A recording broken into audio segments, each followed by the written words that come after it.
코스닥 시장에 상장된 기업이 대충 1,500개 정도 됩니다. 이 중에서 투자자들이 실제로 이름을 대고 아는 종목은 고작 30개도 안 됩니다. 나머지는 그냥 숫자로만 존재합니다. 그런데 그 이름 모를 종목들 중에 실적은 훌륭한데 주가만 바닥을 기고 있는 기업이 수두룩합니다. 왜일까요? 시장이 멍청해서가 아닙니다. 정보를 제대로 보지 못하기 때문입니다. 오늘은 코스닥에서 진짜 숨은 진주를 찾아내는 실제 방법을 단계별로 깊게 파헤쳐 보겠습니다. 대부분의 개인 투자자들은 이렇게 말합니다. 코스닥은 그냥 테마주 놀이터다. 실적 따지는 게 의미가 있나?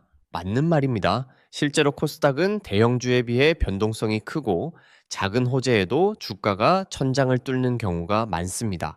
그래서 사람들은 오히려 실적이 나쁜 기업을 더 좋아합니다. 왜냐하면 실적이 나쁘니까 몸값이 싸고 호재 하나만 터지면 폭등할 거라는 막연한 기대를 하기 때문입니다. 하지만 이건 완전히 뒤집힌 생각입니다. 그딴 식으로 접근하면 결국 물리고 털리고 손절만 반복합니다. 여러분, 주변에 테마주 따라 들어갔다가 깡통 찬 사람 한 명쯤은 꼭 있지 않습니까? 그게 바로 이 오해의 결과물입니다. 본질을 다시 정의해야 합니다. 코스닥에서 저평가된 종목을 발굴한다는 것은 지금 싼 걸 산다는 뜻이 아닙니다. 지금은 싼데 반드시 비싸질 수밖에 없는 구조를 가진 기업을 찾는다는 뜻입니다. 이 두 문장은 하늘과 땅 차이입니다. 전자는 단순한 가격 싸움입니다. 후자는 가치와 성장성의 교차점을 찾는 작업입니다. 예를 들어볼게요. 어떤 기업이 1,000원짜리 주식을 가지고 있습니다. PER이 40배입니다. 그럼 다들 비싸다고 합니다. 그런데 그 기업이 5년 후에 영업이익이 10배로 늘어날 구조를 이미 확보했다면 어떨까요? 그럼 지금의 40배 PER은 오히려 싸게 느껴집니다. 코스닥의 숨은 종목은 바로 이런 역전의 가능성을 품고 있습니다. 마치 땅값이 싸다고 외곽 땅을 샀는데 10년 후에 그곳에 지하철역이 생긴 경우와 같습니다. 싸게 산 게 아니라 가치가 폭등할 구조를 싸게 산 겁니다. 자, 이제 본격적으로 방법을 하나씩 뜯어보겠습니다. 첫 번째는 트렌드를 발견하는 겁니다. 단순히 유행을 쫓으라는 게 아닙니다. 예를 들어 예전에 좋은 사람들이라는 기업이 있었습니다. 이 회사는 속옷을 팔았는데 일반 속옷이 5,000원이라면 거기에 글씨를 박아주는 서비스가 6,000원이었습니다. 원가는 거의 없었습니다. 기계도 특별하지 않았습니다. 그런데 사람들이 줄을 섰습니다. 이게 무슨 뜻일까요? 마진율이 엄청나게 높다는 뜻이고 반복 구매가 일어난다는 뜻입니다. 트렌드를 보는 눈은 남들이 다 아는 대기업의 뉴스를 보는 게 아니라 길거리에서 어떤 소비 패턴이 바뀌고 있는지를 직접 관찰하는 데서 시작됩니다. 지금 당장 밖에 나가서 사람들이 뭘 사는지 어떤 가게에 줄이 서 있는지 한번 생각해 보십시오. 그게 트렌드의 시작입니다. 아니면 유튜브에서 조회수가 폭발하는 카테고리, 인스타그램에서 갑자기 늘어난 해시태그, 이런 것들이 모두 트렌드의 신호입니다. 이 신호를 읽는 사람이 먼저 움직입니다. 두 번째는 실적 발표 시즌을 활용하는 겁니다. 이게 진짜 고수들의 습관입니다. 분기마다 실적이 발표되면 전체 코스닥 종목을 빠르게 스크리닝합니다. 전년 대비 매출이 늘었는지, 영업이익이 개선됐는지, 아니면 적자에서 흑자로 전환됐는지를 확인합니다. 그러면 순식간에 수백 개의 종목이 걸러집니다. 그런데 여기서 중요한 건 단순히 숫자가 좋은 걸 고르라는 게 아닙니다. 실적이 좋은데도 시장이 반응하지 않은 종목을 찾는 겁니다. 예를 들어 영업이익이 전년 대비 50% 늘었는데 주가는 오히려 떨어졌다면 그건 시장이 아직 모르고 있거나 오해하고 있다는 강력한 신호입니다. 이런 종목이 바로 숨은 진주 후보입니다. 특히 방위 보고서와 분기 보고서가 나오는 시점, 그러니까 5월과 11월 즈음에는 모든 종목을 훑어보는 습관을 들이세요. 하루에 1,500개를 다 볼 필요는 없습니다. 조건 검색 한 번이면 수백 개가 걸러집니다. 세 번째는 차트 분석입니다. 여기서 말하는 차트 분석은 기술적 매매를 하라는 게 아닙니다. 최근 2년에서 3년 동안 주가가 거의 움직이지 않고 횡보한 종목을 찾는 겁니다. 왜냐하면 주가가 오랫동안 제자리 걸음을 했다는 건 시장에서 완전히 외면받았다는 뜻입니다. 그런데 그 기간 동안 실적은 조용히 개선되고 있었다면 이것은 압축된 스프링과 같습니다.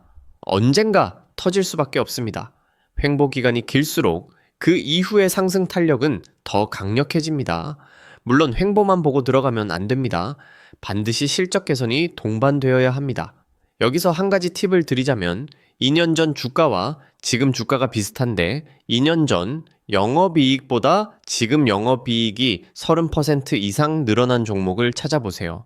그런 종목은 시장이 분명히 실수를 하고 있는 겁니다. 네 번째는 퀀트, 즉 계량 분석을 활용하는 겁니다. 여기서 중요한 지표가 바로 PER과 ROE입니다. PER은 주가를 주당 순이익으로 나눈 값입니다. 쉽게 말해 이 회사가 벌어들이는 이익에 비해 주가가 싼지 비싼지를 보는 겁니다. ROE는 자기 자본 이익률이라고 해서 회사가 주주들의 돈을 얼마나 효율적으로 굴리고 있는지를 보여줍니다. 저평가 종목을 찾는 전형적인 방법은 업종 평균보다 PER이 낮고 ROA가 높은 종목을 각각 순위를 매긴 뒤 이 두 순위를 합산해서 점수가 가장 낮은 기업을 고르는 겁니다. 여기에 PBR이 1배 이하이고 배당 수익률이 존재하며 올해 순이익이 감소하지 않거나 회복세에 있는 조건을 추가합니다. 이 조건을 모두 만족하는 종목은 극소수입니다. 네이버 증권이나 키움증권의 조건 검색 기능을 이용하면 이 조건들을 한 번에 입력해서 후보군을 뽑을 수 있습니다. 그 후보군이 보통 20개에서 30개 정도 나옵니다. 그럼 그 중에서 다시 한번 걸러내면 됩니다. 여기서 한 가지 더 깊게 들어가야 합니다. 바로 밸류체인, 그러니까 공급망을 분석하는 시각입니다. 대부분의 투자자는 완성품을 만드는 회사에만 관심을 가집니다. 예를 들어 자동차를 만드는 현대차, 스마트폰을 만드는 삼성전자 같은 거요. 하지만 진짜 숨은 진주는 눈에 띄지 않는 곳에 있습니다. 자동차가 움직이기 위해 반드시 필요한 부품을 만드는 회사, 스마트폰이 켜지기 위해 반드시 필요한 칩을 설계하는 회사, 이런 곳이 진짜 저평가 영역입니다. 예를 들어볼게요. 성구 하이텍이라는 회사가 있습니다. 자동차 부품을 만드는 코스닥 기업인데 PER과 PBR이 모두 낮은 편입니다. 글로벌 완성차 생산 흐름과 직접 연결되어 있기 때문에 자동차 산업이 살아있는 한 이 회사가 망할 일은 거의 없습니다. 그런데도 시장은 외면합니다. 왜냐하면 이름이 안 예쁘고 뉴스에 안 나오기 때문입니다. 바로 이런 회사가 저평가의 전형입니다. 또 다른 예로 KG 이니시스를 들 수 있습니다. 이 회사는 전자결제 기반의 사업을 합니다. 사람들이 카드로 결제할 때마다 수수료가 발생합니다. 즉, 경제가 돌아가는 한 매출이 계속 들어오는 구조입니다. 성장주처럼 프리미엄을 받기는 어렵지만 현금 흐름이 안정적이고 배당도 꾸준히 줍니다. 이런 회사는 주가가 출렁거리지 않아서 재미가 없습니다. 그래서 개인 투자자들은 외면합니다. 하지만 장기적으로 보면 이런 회사가 가장 안전하면서도 꾸준한 수익을 안겨줍니다. 밀가루 장사를 하는 사람이 빵집보다 더 안정적인 이유와 같습니다. 빵은 안 팔리면 상하지만 밀가루는 언젠가는 다 팔립니다. 이제 거시적인 구도를 봐야 합니다. 코스닥 시장은 단순히 한국의 작은 시장이 아닙니다. 글로벌 자본이 한국의 기술주와 바이오주를 사기 위해 반드시 거쳐야 하는 관문입니다. 특히 미국과 중국의 패권 경쟁이 심화될수록 한국의 중소형 기술 기업들이 조명을 받는 경우가 많아집니다. 예를 들어 인공지능 반도체 관련 부품을 만드는 코스닥 기업, 방산 관련 소재를 공급하는 코스닥 기업, 이런 것들은 글로벌 공급망 재편의 직접적인 수혜자입니다. 그런데도 시장은 아직 반영하지 못하고 있습니다. 이유는 단순합니다. 정보의 비대칭 때문입니다. 큰 손들이 먼저 사들이고 그 다음에 개인들이 따라 들어가는 구조가 반복됩니다. 외국인 투자자들이 코스닥 시장에서 순매수하는 종목 리스트를 한번 보십시오. 대부분은 대형주지만 간혹 낯선 이름이 섞여 있습니다. 그게 바로 그들이 먼저 발굴한 숨은 종목입니다. 여기서 한 가지 예상되는 반박을 먼저 다루겠습니다. 그런 조건으로 찾은 종목들은 대부분 거래량이 없고 유동성이 부족해서 실제로 매수하기 어렵다. 맞는 말입니다. 실제로 저평가 종목은 거래량이 극히 적은 경우가 많습니다. 하지만 이건 오히려 기회입니다. 거래량이 적다는 건 아직 큰 손들이 들어오지 않았다는 증거입니다. 만약 거래량이 폭발하면서 주가가 오르기 시작한다면 그때는 이미 늦습니다. 저평가 종목을 발굴하는 타이밍은 바로 지금처럼 조용할 때입니다. 물론 유동성 리스크는 분명 존재합니다. 따라서 한 번에 큰 금액을 매수하기보다는 분할 매수 전략을 쓰는 게 현명합니다. 예를 들어 한 달에 걸쳐 조금씩 사들이는 방식입니다. 이렇게 하면 평균 매수가를 낮출 수 있고 갑작스러운 하락에도 유연하게 대처할 수 있습니다. 또 다른 반박입니다. PL이 낮다고 다 좋은 건 아니다. 실적이 나빠지면 PL이 낮아지는 함정이 있다. 정확한 지적입니다. PL이 낮은 이유가 이익이 급증해서가 아니라 이익은 그대로인데 주가만 떨어졌기 때문일 수 있습니다. 이게 바로 가치 함정입니다. 이 문제를 피하려면 반드시 실적의 질을 확인해야 합니다. 영업이익이 현금으로 들어오고 있는지, 부채 비율은 안정적인지, 수주잔고는 증가하고 있는지 등을 종합적으로 봐야 합니다. 특히 부채 비율이 200%를 넘는 기업은 아무리 싸 보여도 걸러내는 게 좋습니다. 그리고 영업활동 현금흐르 미마이너스인데 당기순이익만 플러스인 기업도 조심해야 합니다. 그건 분식에 가깝습니다. 회계장부상으로는 이익이 났지만 실제로 현금은 나간 상황이기 때문입니다. 자, 이제 세 번째 반박을 예상해 보겠습니다. 코스닥은 대형주에 비해 정보가 부족해서 분석하기 어렵다. 이 말은 반은 맞고 반은 틀립니다. 확실히 애널리스트 리포트가 나오는 코스닥 종목은 전체의 10%도 안 됩니다. 하지만 그게 오히려 기회입니다. 리포트가 없다는 건 아직 기관과 외국인이 본격적으로 담지 않았다는 뜻입니다. 여러분이 먼저 전자공시 시스템인 다트에 접속해서 사업보고서를 읽는 습관을 들이면 남들보다 한 발 먼저 움직일 수 있습니다. 사업보고서를 읽는 게 어렵다고요? 처음에는 그렇습니다. 하지만 3번, 4번 읽다 보면 핵심만 보이기 시작합니다. 매출 구성, 주요 고객사, 수주 현황, 연구개발비 비중, 이 4가지만 봐도 그 회사의 절반은 파악할 수 있습니다. 투자자가 실제로 봐야 할 기준을 정리해 보겠습니다. 첫째, 업종 평균보다 PER이 낮고 ROE가 높은 기업. 둘째, PBR이 1배 이하이면서 배당 수익률이 존재하는 기업. 셋째, 최근 2년 이상 주가가 횡보했지만 실적은 꾸준히 개선된 기업. 넷째, 거래량은 적지만 재무구조가 탄탄하고 수주잔고가 증가하는 기업. 다섯째, 사업보고서에 주요 고객사가 글로벌 대기업으로 명시되어 있는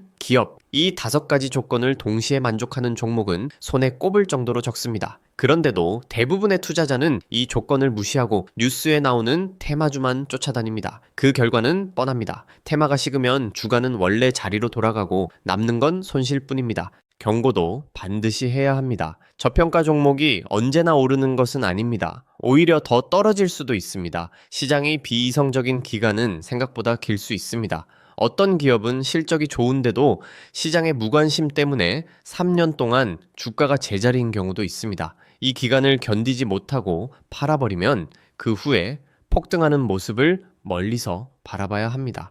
따라서 저평가 종목에 투자할 때는 최소 2년에서 3년의 시간을 잡고 들어가야 합니다. 단기 차익을 노리는 전략이 절대 아닙니다. 마치 나무를 심는 것과 같습니다. 심은 지 일주일 만에 열매를 바라면 안 됩니다. 뿌리를 내릴 시간을 줘야 합니다. 또 하나의 리스크는 유상증자입니다. 코스닥 기업 중에는 실적이 좋아도 갑자기 유상증자를 발표해서 주주 가치를 희석시키는 경우가 있습니다. 따라서 조건 검색으로 걸러낸 종목이 있다면 반드시 최근 1년 동안 유상증자를 했는지 그리고 앞으로 할 계획이 있는지를 확인해야 합니다. 전자공시 시스템에서 증자 관련 공시를 검색하면 바로 알 수 있습니다. 이 과정이 귀찮다고요? 그 귀찮음을 이겨내는 사람만이 진짜 수익을 가져갑니다. 결론입니다. 지금 당장 하지 말아야 할 것은 네이버 뉴스 헤드라인만 보고 종목을 고르는 것입니다. 그렇게 고른 종목은 이미 많은 사람들이 알고 있고 주가의 프리미엄이 반영되어 있을 확률이 높습니다. 대신 해야 할 것은 오늘 말씀드린 4가지 단계를 직접 실행해 보는 겁니다. 트렌드를 관찰하고 실적 시즌에 스크리닝하고 차트를 확인하고 퀀트 지표로 걸러내는 겁니다. 이 과정은 시간이 걸리고 귀찮습니다. 하지만 이 귀찮음을 이겨내는 사람만이 시장에서 진짜 수익을 가져갑니다. 주식시장은 노력한 만큼 결과가 나오는 곳이 아닙니다. 하지만 노력하지 않으면 결과는 절대 나오지 않습니다. 오늘부터라도 조건 검색 한번 해보시길 바랍니다. 오늘 내용이 도움이 되셨다면 좋아요와 구독 한 번씩 눌러주시면 정말 큰 힘이 됩니다. 앞으로도 코스닥 시장의 숨은 기회를 계속해서 발굴해 드리겠습니다. 감사합니다.